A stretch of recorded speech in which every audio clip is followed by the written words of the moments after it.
അപ്പോൾ കഴിഞ്ഞ 2 electrical ഇൻസ്പെക്ടറിൻ്റെ എക്സാംസിൻ്റെ questions compare ചെയ്യാന്നുണ്ടെങ്കിൽ കഴിഞ്ഞ ദിവസങ്ങളിൽ നമ്മൾ എൻട്രിയിൽ ഒരുപാട് വീഡിയോസുകളൊക്കെ ചെയ്തുകൊണ്ടിരുന്ന സമയത്ത് വീഡിയോയുടെ താഴെ വളരെ റെഗുലറായിട്ട് റിപ്പീറ്റഡ് ആയിട്ട് വരുന്ന ചില കമൻസുകളുണ്ട്.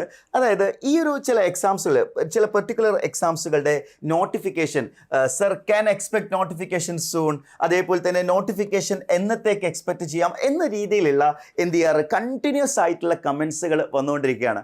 അപ്പോൾ ആ ഒരു കമൻസുകൾ ഒന്ന് അഡ്രസ്സ് ചെയ്യണം എന്നുള്ളത് കൊണ്ട് തന്നെയാണ് ഞാൻ ഈ ഒരു വീഡിയോയിലേക്ക് വന്നിട്ടുള്ളത്. അതായത് നിങ്ങൾ ഏറ്റവും കൂടുതൽ പ്രതീക്ഷയോടുകൂടി കാണുന്ന എക്സാംസുകളാണ് ഒന്ന് KSEBയുടെ സബ് എഞ്ചിനീയർ, അതേപോലെ തന്നെ KSEBയുടെ തന്നെ വർക്കർ പോസ്റ്റിലേക്കുള്ള നോട്ടിഫിക്കേഷൻ ഉടൻ വരുന്നു എന്നുള്ള രീതിയിൽ നിങ്ങൾ ഒരുപാട് ഇൻഫർമേഷൻ നിങ്ങൾക്ക് പല സൈഡിൽ നിന്ന് ലഭിച്ചിട്ടുണ്ടാവും. അതുകൂടാതെ PWD-AE ഇതുമായി ബന്ധപ്പെട്ടും ചില ക്വസ്റ്റ്യൻസുകൾ വരുന്നുണ്ട്. അതായത് PWD-AEയുടെ റാങ്ക് ലിസ്റ്റും എന്ത് ചെയ്യാൻ പോവാണ്, എക്സ്പയർഡ് ആവാൻ പോവാണ്. അപ്പോൾ സ്വാഭാവികം, കാരണം ഇലക്ട്രിക്കൽ ഇൻസ്പെക്ടറിൻ്റെ കഴിഞ്ഞ പ്രാവശ്യത്തെ ഇലക്ട്രിക്കൽ ഇൻസ്പെക്ടറിൻ്റെ അതേ സമയത്ത് തന്നെയാണ് ഈ എക്സാം നടന്നിട്ടുണ്ടായിരുന്നത്. എന്നാൽ ഈ എക്സാം എന്ത് ചെയ്തിട്ടില്ല, നടന്നിട്ടില്ല. അപ്പോൾ അത്തരത്തിൽ നിങ്ങൾക്ക് ഒരുപാട് പേർക്ക് കൺഫ്യൂഷൻസ് ഉണ്ട്. അപ്പോൾ അതൊന്ന് ക്ലിയർ ചെയ്യുന്നതിന് വേണ്ടിയിട്ടും ഇതിൻ്റെ ഒരു എക്സ്പെക്റ്റഡ് എക്സാം ഡേറ്റിനെ കുറിച്ചും നിങ്ങൾ ചെയ്യേണ്ട കാര്യങ്ങളെക്കുറിച്ചുമാണ് നമ്മൾ എന്ത് ചെയ്യാൻ പോകുന്നത്, ഈ ഒരു വീഡിയോയിൽ ഡിസ്കസ് ചെയ്യാൻ പോകുന്നത്. അപ്പോൾ തീർച്ചയായിട്ടും ഇത്തരം കമൻസുകൾ നമ്മൾ കാണാറുണ്ട്. പക്ഷേ ഇത്തരം കമൻസിന് ഡയറക്റ്റ്ലി ഒരു റിപ്ലൈ നൽകുക എന്നുള്ളത് പോസിബിൾ അല്ല. ഒന്നാമതായി നിങ്ങൾ മനസ്സിലാക്കേണ്ടത്, കേരള PSC ഒരു നോട്ടിഫിക്കേഷൻ വരുന്നത് വരെ ഇത്തരം ഒരു നോട്ടിഫിക്കേഷൻ വരാൻ പോകുന്നു എന്നുള്ള രീതിയിലുള്ള ഒരു ഇൻഫർമേഷനും ആർക്കും ലഭിക്കാറില്ല. ഓക്കെ, അതായത് PSCയുടെ നോട്ടിഫിക്കേഷൻ വന്നാൽ വന്നു എന്നുള്ള രീതിയിൽ നമുക്ക് പറയാൻ പറ്റുള്ളൂ. അതല്ലാതെ നമുക്ക് ഇന്ന ഡേറ്റിൽ അത് വരും അല്ലെങ്കിൽ ഇന്ന ഡേറ്റിൽ അത് വരും എന്ന് ഉറപ്പിച്ചുള്ള രീതിയിലൊരു കാര്യം നമുക്ക് ഒരാൾക്കും പറയാൻ പറ്റില്ല. കാരണം അങ്ങനെ നമുക്കൊരു ഇൻഫർമേഷൻ PSCയുടെ ഭാഗത്തു നിന്ന് വരാറില്ല. ചില മിനിറ്റ്സുകൾ വരാറുണ്ട്. അത്തരം സമയങ്ങളിലൊക്കെ നിങ്ങളുമായിട്ട് അത് കമ്മ്യൂണിക്കേറ്റ് ചെയ്യാറുണ്ട്. അപ്പോൾ ഞാൻ പറഞ്ഞു വരുന്നത്, നിങ്ങൾ ഏറ്റവും അധികം നോക്കിക്കാണുന്ന എക്സാംസുകളാണ് ഒന്ന് KSEB സബ് എഞ്ചിനീയർ. എന്തുകൊണ്ടാണ് KSEB സബ് എഞ്ചിനീയറിൽ വീണ്ടും ഉടനെ ഒരു എക്സാം കണ്ടക്ട് ചെയ്യാനുള്ള സാധ്യതയുണ്ട് എന്ന് നമ്മൾ പറയുന്നതിൻ്റെ കാര്യം നിങ്ങൾ മനസ്സിലാക്കുക. ഈ എക്സാം KSEB സബ് എഞ്ചിനീയറിൻ്റെ റാങ്ക് ലിസ്റ്റിൻ്റെ വാലിഡിറ്റി എന്ന് പറയുന്നത് 29/11/2026 അവസാനിക്കും. നിലവിൽ 691 അഡ്വൈസുകൾ എന്ത് ചെയ്തിട്ടുണ്ട്, പോയിട്ടുണ്ട്. ഓക്കെ, അപ്പോൾ നവംബർ 2026 എന്ത് ചെയ്യാൻ പോവാണ്, റാങ്ക് ലിസ്റ്റ് എക്സ്പയർഡ് ആവാൻ പോവാണ്.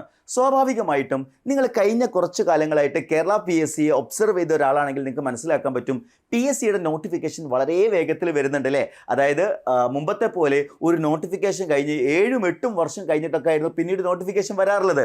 അപ്പോൾ അത്തരത്തിലൊരു ലാഗ് ഇവിടെ സംഭവിക്കുന്നില്ല. ഇപ്പോൾ ഇലക്ട്രിക്കൽ ഇൻസ്പെക്ടറിൻ്റെ കേസ് തന്നെ എടുക്കാം. ഇലക്ട്രിക്കൽ ഇൻസ്പെക്ടറിൻ്റെ റാങ്ക് ലിസ്റ്റ് 2026 എക്സ്പയർഡ് ആവാൻ പോകുന്നേ ഉള്ളൂ. പുതിയ എക്സാം കണ്ടക്ട് ചെയ്തു എന്ന് മാത്രമല്ല, ഷോർട്ട് ലിസ്റ്റ് ചെയ്ത ആളുകൾക്ക് എന്ത് ചെയ്തിട്ടുണ്ട്, ഇപ്പോൾ പ്രൊഫൈലിൽ മെസ്സേജ് വന്നിട്ടുണ്ട് ഡോക്യുമെൻ്റ് അപ്ലോഡ് ചെയ്യാനല്ലേ. എന്ന് വെച്ച് കഴിഞ്ഞാൽ വളരെ വേഗത്തിൽ എന്ത് ചെയ്തിട്ടുണ്ട്, ആ പ്രോസസ്സ് കംപ്ലീറ്റ് ചെയ്തുകൊണ്ടിരിക്കുകയാണ്. കേരള PSC അതിവേഗം മാറിക്കൊണ്ടിരിക്കുകയാണ്. അതേപോലെ തന്നെ KSEB സബ് എഞ്ചിനീയർ 2026 നോട്ടിഫിക്കേഷൻ വരാനുള്ള എല്ലാ പോസിബിലിറ്റിയും അല്ലെങ്കിൽ പ്രോബബിലിറ്റിയും ഉണ്ട് എന്ന് നമുക്ക് പറയാൻ പറ്റും. അതിനർത്ഥം ഒരിക്കലും അത് വരുന്ന 100% ഉറപ്പോട് കൂടി ഒരാൾക്കും പറയാൻ പറ്റില്ല. പിന്നെ എന്തുകൊണ്ട് നിങ്ങൾ നേരത്തെ പഠിച്ചു തുടങ്ങണം എന്നുള്ളതിനെക്കുറിച്ച് ഞാൻ ഈ വീഡിയോയിൽ അടുത്തൊരു കാര്യം കൂടി പറഞ്ഞതിന് ശേഷം ഡിസ്കസ് ചെയ്യാം. ഇപ്പോൾ KSEB വർക്കറിൻ്റെ കാര്യം, എന്തുകൊണ്ടാണ് KSEBയുടെ വർക്കർ നോട്ടിഫിക്കേഷൻ ഉടൻ വരുമെന്നുള്ളതിനെക്കുറിച്ച് ഞാൻ ഓൾറെഡി ഡെഡിക്കേറ്റഡ് ആയിട്ടുള്ളൊരു വീഡിയോ ചെയ്തിട്ടുണ്ട്. വീഡിയോ കാണാത്തവർ ആ വീഡിയോ ഒന്ന് കാണാം. അതായത് KSEB വർക്കറിൽ എത്രത്തോളം വേക്കൻസീസ് ഉണ്ട് എന്നുള്ളത് കേരള PSCക്ക് റിപ്പോർട്ട് ചെയ്യണമെന്ന് ആവശ്യപ്പെട്ടുകൊണ്ട് KSEBയിൽ ഒരു ലെറ്റർ പോയിട്ടുണ്ടായിരുന്നു, ഒഫീഷ്യൽ ആയിട്ടുള്ള ഒരു ലെറ്റർ. അതിൻ്റെ ഓൾറെഡി സ്ക്രീൻഷോട്ട് കാര്യങ്ങളൊക്കെ നമ്മൾ കഴിഞ്ഞ വീഡിയോയിൽ ചെയ്തിട്ടുണ്ട്. അത് വീണ്ടും ഞാൻ റിപ്പീറ്റ് ചെയ്യുന്നില്ല. ആ ഒരു കാരണം കൊണ്ട് തന്നെ വേക്കൻസി എപ്പോഴാണ് റിപ്പോർട്ട് ചെയ്യാം, പുതിയ നോട്ടിഫിക്കേഷൻ വരുന്നതിൻ്റെ ആ ഒരു പ്രോസസ്സിൻ്റെ ഭാഗമായിട്ടാണ് എന്ത് ചെയ്യുന്നത്, അത്തരം ലെറ്റേഴ്സ് വരുന്നത്. സ്വാഭാവികമായിട്ടും KSEB വർക്കറും വൈകാതെ 2026 നമുക്ക് 100% ഉറപ്പിക്കാം ആ നോട്ടിഫിക്കേഷൻ വരുമെന്ന് തന്നെ. കാരണം അത്തരം നോട്ടീസുകൾ വന്നു കഴിഞ്ഞാൽ നമ്മൾ ഉറപ്പിക്കണം അത് നോട്ടിഫിക്കേഷൻ്റെ തൊട്ട് പ്രൊസീഡിംഗ് ആയിട്ടുള്ള ഒരു പ്രൊസീജിയറായിട്ട് നിങ്ങൾ അതിനെ കാണാം.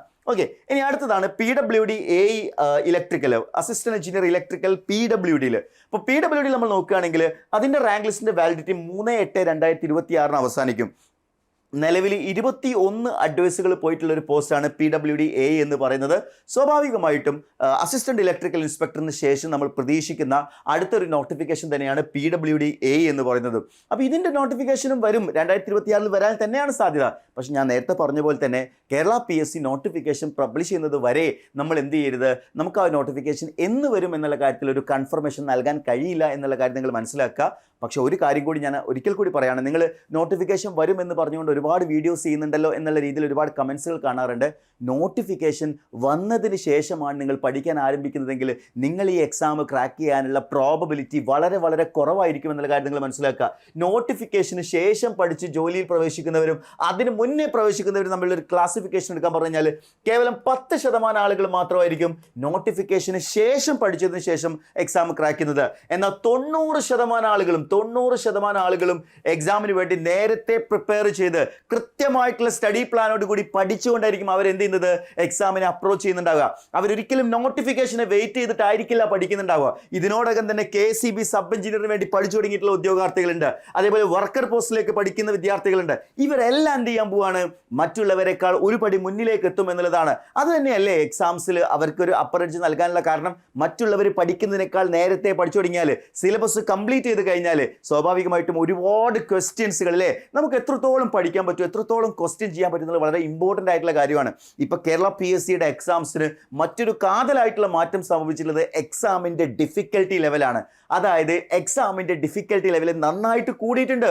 ഒരു സംശയവും വേണ്ട, കേരള PSCയുടെ ഡിഫിക്കൽട്ടി ലെവൽ ഓഫ് എക്സാംസ് നോക്കുകയാണെങ്കിൽ അത് കൂടിക്കൂടി വരികയാണ്. അത് സബ് എഞ്ചിനീയറിലേക്ക് വരാൻ സാധ്യതയുണ്ട്.